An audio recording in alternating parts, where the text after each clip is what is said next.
ఇది మా ఇంద్రసేనుడు కుర్చీ, ఇందులో మేమే కూర్చోం. లే, అంత గొప్పవాడా మీ ఇంద్రసేన రెడ్డి? తలెత్తి అటు చూడు.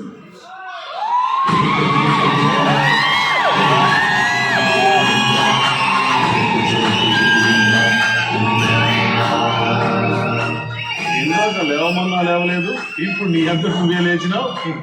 మన ఇంద్రసేనని చూస్తే ఈ పెళ్ళైంది తమ్ముడు. ఈ స్టేట్ లో ఏ ఆడపిల్లైనా సరే లేచి నిలబడాల్సిందే.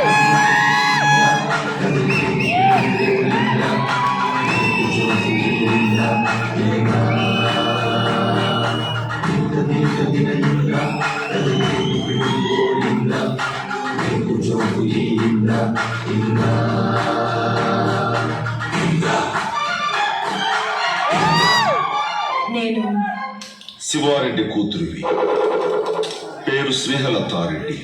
ఎలా చెప్పగలిగావు?